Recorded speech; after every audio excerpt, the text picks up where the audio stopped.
Yo creo, Chiqui, que el adelanto electoral es una cosa que nos está costando mucho comprender a los ciudadanos, ¿no?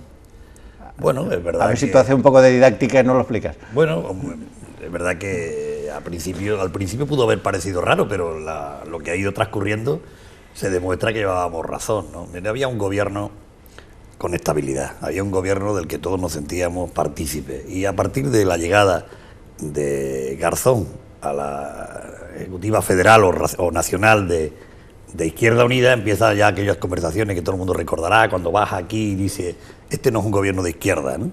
Y se celebra un consejo de Izquierda Unida en Andalucía y una asamblea que promueven cuando ya dicen que van a evaluar el pacto y empiezan a poner ya dificultades al propio gobierno. Y por la mañana los consejeros eran leales y han sido leales, pero el propio partido de Izquierda Unida empezaba diariamente a poner en solfa el mismo trabajo del gobierno. Claro, teniendo en cuenta que la situación era que ya le habían puesto fecha de caducidad al gobierno y habían dicho que en las municipales volvería a convocar un referéndum para ver si seguían o no seguían en el gobierno. Eso, como se pudo haber comprobado perfectamente lo que significó el cuatripartito catalán, le va quitando solvencia al gobierno en un año donde hay elecciones municipales, elecciones nacionales, donde además, en principio parece, si creemos los datos del gobierno, que puede iniciarse, aunque sea tímidamente, la reactivación económica. Hacía imposible que el dejaste al gobierno viniera de la parte de un socio del propio gobierno, ¿no? Y es verdad que decidimos, tras una larguísima reflexión, tomar la iniciativa y darle la voz a los andaluces. ¿Por qué? Pues porque esto no iba a ir a mejor. Izquierda Unida no garantizaba, y así le fue preguntado, garantizáis que esta inestabilidad que provoca permanente poner en solfa la labor del gobierno va a terminar y vamos a darle estabilidad. No nos lo garantizaban, entonces decidimos darle la voz a los andaluces, ¿no? Pero se acababa de aprobar un presupuesto, no había perdido el gobierno ninguna votación en el Parlamento, es decir, que a la vista de la calle no parecía que había argumento. Es decir, comprendo que si se pierde una votación, dice, bueno, es que ya el gobierno no tiene mayoría o tal, pero no se había perdido ninguna, se acababa de aprobar el presupuesto, es decir, que parecía más, o lo que se percibe desde fuera, que estaba más sujeto a las aspiraciones en la política nacional de la presidenta de la Junta que de situaciones que se dieran dentro de Andalucía. Sí, eso pudo, además hubo gente interesada en trasladar ese mensaje, ¿no? Pero lo que ha ocurrido en todo este tiempo ahora de pre-campaña nos demuestra que estábamos en lo acertado, ¿no? Izquierda Unida vuelve a decir aquello de nuestros consejeros iban más rápido que los consejeros de la otra parte del gobierno. Esto lo hizo esta parte del gobierno. Eso no es de recibo en un gobierno de coalición, ¿no? Yo ahora que llevo las competencias de Valderas siempre hago una misma reflexión. Lo que Valderas hizo como vicepresidente del gobierno lo asume el vicepresidente actual porque formábamos parte del mismo gobierno, por tanto todas las iniciativas políticas eran del propio gobierno. Y ahora se ve, ¿no?, que estaban hablando de que en las municipales habría, detrás de las municipales habría, no podíamos estar nosotros con un gobierno, recordarás también cuando sale la polémica de si Maillo quiere entrar o no quiere entrar en el gobierno, ¿no? Pues era cierto. Por tanto, esa inestabilidad no podíamos estar nosotros soportándola porque no se le puede poner fecha de caducidad a un gobierno, y es verdad que se aprobó el presupuesto. Lo que también era verdad que efectivamente entendimos que con un presupuesto ya definitivamente aprobado teníamos tranquilidad para pasar a lo que pasara. Había ya un presupuesto para el año 2015, ¿no? Ponlo en la parte positiva. Ya tenemos el presupuesto, pero la inestabilidad del gobierno no debe afectar a lo que es el trabajo diario de la propia administración y tenemos presupuesto. Ahora es el momento. Y lo hicimos. Entonces la presidenta no pretende irse a la política nacional. Bueno, la ha explicado yo creo que por activa y por pasiva, aquello que ha dicho él. El tren único que quiero coger es Andalucía. Quiero estar aquí, lo ha dicho en todos los actos de campaña, por tanto las palabras obligan, ¿no? Y además hay un acontecimiento personal que también no hace falta hacer un lince para ver que realmente tendría complicado. Si se miran los calendarios lo tiene realmente complicado. No, yo lo que sí creo que eso lo que demuestra es que hay susto, porque la presidenta diera el salto.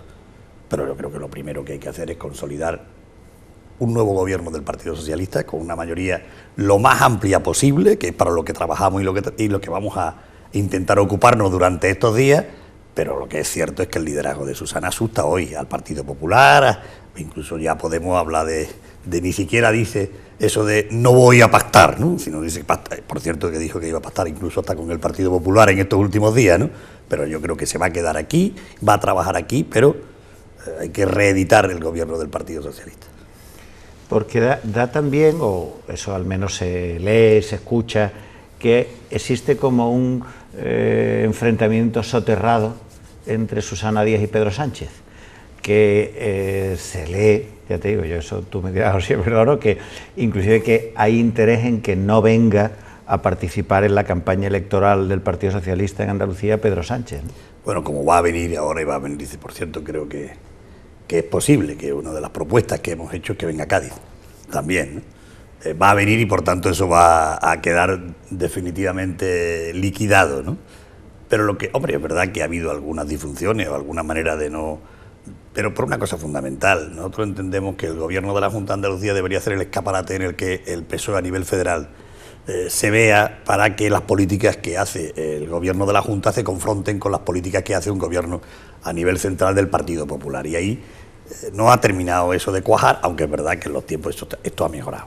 Y por tanto, como no, yo creo que en este momento lo que hay es una sintonía entre el gobierno del partido a nivel federal y el gobierno del partido a nivel regional, ¿no? De hecho, cuando ahora venga se comprobará que la hay, lo cual no significa que cada uno tenga su manera de ver las cosas, ¿no? ¿Y cómo analizas tú el debate del Estado de la Nación? ¿Crees que eso ha consolidado a Pedro Sánchez en el interior del partido, que es lo que parecía la mayor preocupación de algunos? Bueno, yo creo que lo primero que hay que decir es que el debate del Estado de la Nación lo que ha demostrado es que Rajoy tiene mal perder, ¿no? Mal talante, ¿no? Porque efectivamente yo creo que Pedro Sánchez hizo una magnífica defensa de la situación que hoy viven los ciudadanos en España, y ante la realidad de lo que planteaba Pedro Sánchez, y la realidad también contemplaba explicarle al presidente del gobierno qué es lo que ha hecho, pues la reacción ha sido terrible. Pero es verdad que creo que todo el mundo da por hecho que eso le ha servido al PSOE a nivel nacional, y eso es bueno para Andalucía, ¿eh? Es magnífico para Andalucía también el que Pedro Sánchez se consolide como líder. Por tanto, yo creo que eso va a significar un afianzamiento del secretario general a nivel federal en el Partido Socialista, que nosotros, por cierto, lo alabamos. Ayer mismo la presidenta decía quién había ganado el debate, que se había sentido identificada precisamente con las cuestiones que había planteado Pedro Sánchez, al margen de que el presidente del gobierno utilizara ayer el Parlamento de España más como que Parlamento como opositor en Andalucía en las próximas elecciones autonómicas, ya ante el desconocimiento sobre su líder, ¿no? ¿Tú crees, ya que sacas el tema ese, tú crees que el hecho de que el presidente del gobierno de España critique las políticas de la Junta de Andalucía es un ataque a Andalucía? No, yo creo que... Digo, porque eso se ha repetido mucho. Bueno, hombre, porque siempre tendemos todos a explicarlo con palabras muy gruesas, ¿no?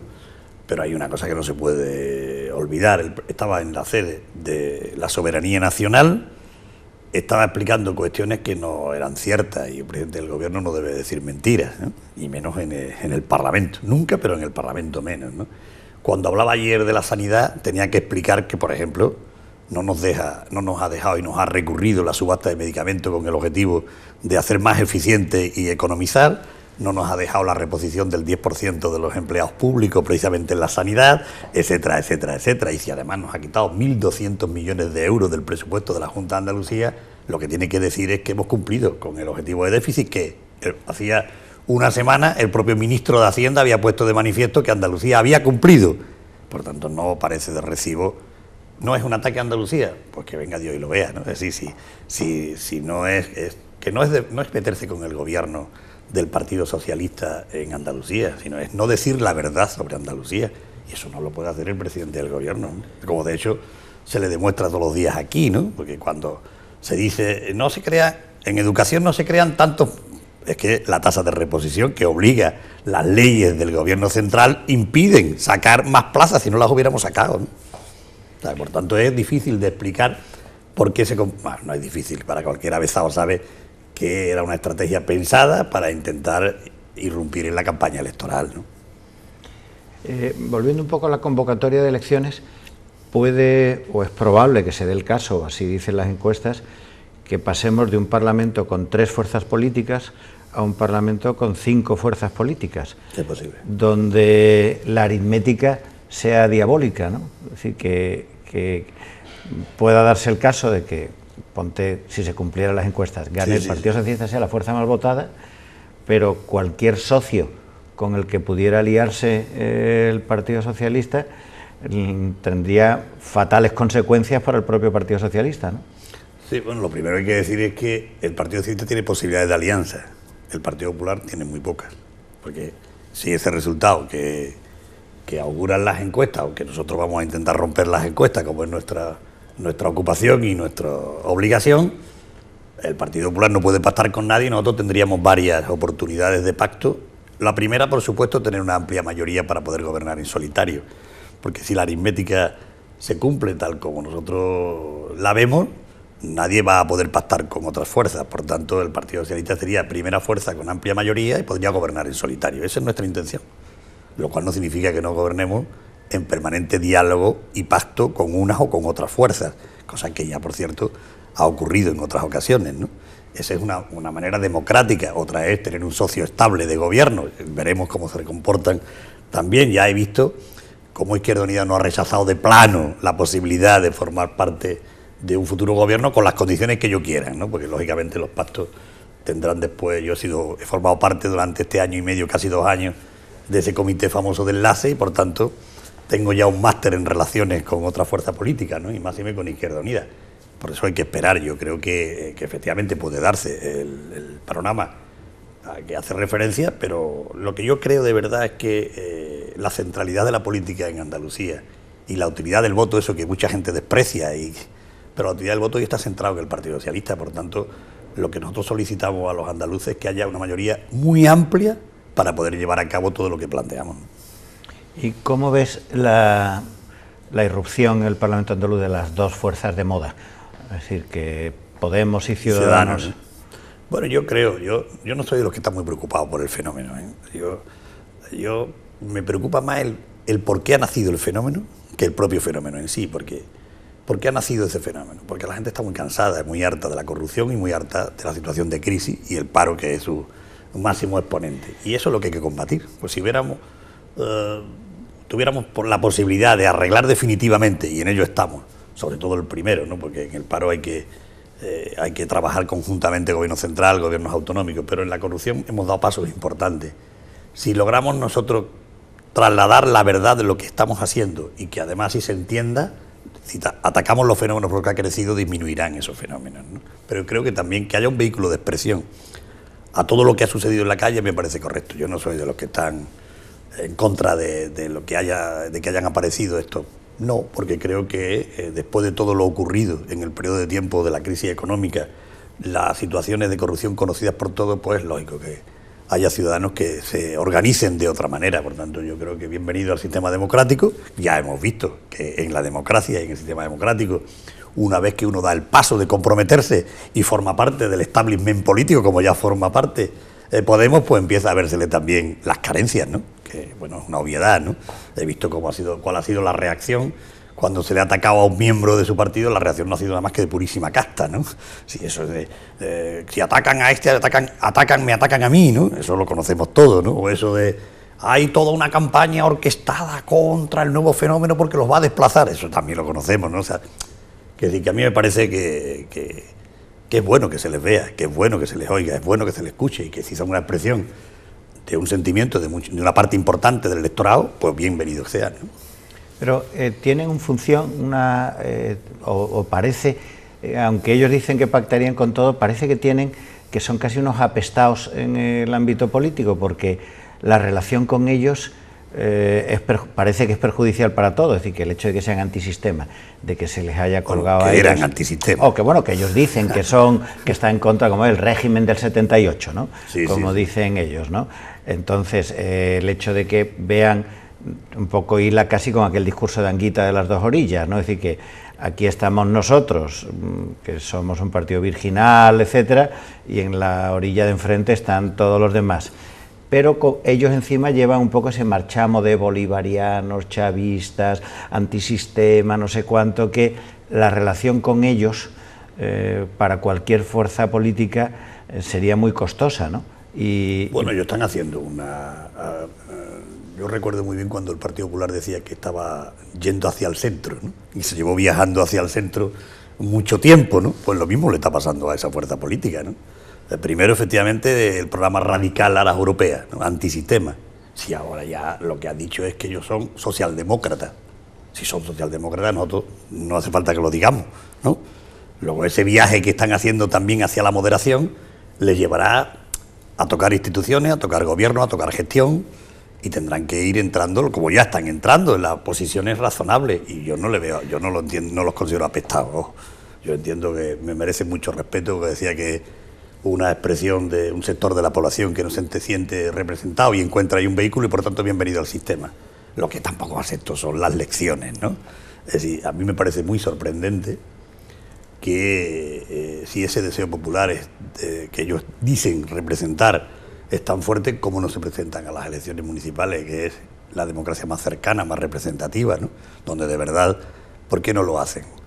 Pues porque su objetivo es solo Madrid y que no se les conozca nada que pueda desvirtuarle ese objetivo de ir a la Moncloa. A mí eso no me parece, desde luego, de un partido que en sí mismo diga lo que es virginidad, pureza. Yo creo que ahí se esconde un tacticismo político del más puro estilo partidario, ¿no? Yo soy de los que cree que mientras más cosas digan, mientras más se le vea, mientras más se le conozca, pues cada uno tendrá la posibilidad de evaluarlo para perder ese halo de que tras las palabras que quién no va a estar, hay que ir contra los bancos, hay que crear más escuelas. Es decir, eso todo el mundo está más o menos de acuerdo en ese discurso, pero cuando hay que bajar a la realidad y hay que decir que tú tienes un presupuesto de 30.000 millones de euros hace 2 años y hoy tienes 3.000 millones menos, la realidad hay que gestionarla, y gestionarla significa tomar prioridades. Y eso hoy solo lo representa en Andalucía, para la garantía. Cuando hay que votar hay que pensar de verdad que estas no son unas elecciones cualquiera, sino que estamos ante la posibilidad de empezar a salir de la crisis, y para salir de la crisis no es lo mismo salir por la izquierda que salir por la derecha, y hoy esa utilidad de la política representa el peso en Andalucía. Hace como 3 años, parece que es, por estas fechas, todo el mundo daba por hecho que iba a ganar el Partido Popular y Javier Arenas. Y esta legislatura ha sido una legislatura ciertamente agitada. Al final se produce un pacto, o sea, el partido más votado es el PP, pero pactan PSOE e Izquierda Unida. El siguiente hito de la legislatura quizás sea la dimisión del presidente Griñán, la elección por primera vez de una mujer de presidenta, y durante toda la legislatura pues el caso ERE, que ha estado sobrevolando constantemente toda la acción del gobierno y toda la acción política, ¿no? Que ha estado y está. Y está. Además, últimamente en el candelero, ¿no? Claro, porque eso también hay que decirlo alto y fuerte, ¿no? Este es un gobierno que no tiene imputados. Este es un gobierno que todos son nuevos por la inmensa mayoría, ¿no? Que la propia presidenta ha actuado con contundencia. Y este es un gobierno que sabe que desde el primer momento tenía que tomar medidas que regeneraran la vida democrática y además la propia administración. Y ha tomado algunas medidas que, claro, como el fragor del día a día es tan grande, normalmente tienes flor de un día, una noticia, y ya nadie se acuerda, pero no por ello dejan de ser menos importantes, ¿no? Hay que recordar que hicimos una declaración de altos cargos nosotros y nuestros propios cónyuges, que es discutible, pero a situaciones excepcionales, medidas excepcionales, ¿no? Así que mi mujer o el marido de la presidenta o tengamos colgados nuestras declaraciones de IRPF era un ejercicio de absoluta transparencia, pero no quedó ahí, sino que dijimos, ¿cómo se acaba con todo esto? Pues incrementando la transparencia. Y hemos llevado los órdenes del día del Consejo de Gobierno, cosa que no ocurre en ninguna otra comunidad, son públicos, no solo los órdenes del día, sino los expedientes que acompañan la toma de resolución por parte del Consejo de Gobierno. Hemos metido las fiscalidades previas en todos los actos de la Administración a la hora de cualquier acción que conlleve gasto público. Hemos hecho una ley de transparencia que, como me tocó a mí llevarla por unanimidad en el Parlamento, que no es fácil teniendo en cuenta las situaciones que se viven, ¿no? Que yo lo he explicado muchas veces y siempre que tengo la oportunidad lo vuelvo a hacer, porque como eso va a revolucionar la vida de la propia administración y de la información pública, y que mucha gente pone cara de escepticismo cuando yo lo explico. Yo lo he explicado en las universidades y los propios alumnos y profesores miran con esa cara de decir, ya nos está contando una milonga, ¿no? Pero la ley va a obligar a que cualquier ciudadano pueda tener acceso a todo aquello que haya significado un euro público para una concesión, para un contrato, para un concierto, para una ayuda. Todo eso va a poder hacerlo y verlo, pero no solo ver a quién se la ha dado, sino el que la ha recibido va a tener la obligación de colocar también a qué ha dedicado ese dinero. Pongo un ejemplo muy sencillo, un concierto de sanitario o un concierto de un colegio. Uno le da X euros como consecuencia del concierto, pero la administración va a tener que colgar a quién se lo ha dado, quién es el responsable de haberlo recibido y en qué lo ha gastado durante el año. Eso es de una limpieza, o que hemos hecho el otro día con las minas, ¿no? Que hemos dicho, ábranse el proceso de selección de a quién se le da un concurso en Internet. Eso es una revolución que, por cierto, yo siempre digo también, para el que la propia administración todavía no está preparada, pero tampoco está preparada la ciudadanía para recibir un cúmulo de información que va a ser bestial. Pero esa es la mejor manera de combatir la corrupción. Por ejemplo, los ERE, con esa situación no hubiese sido posible.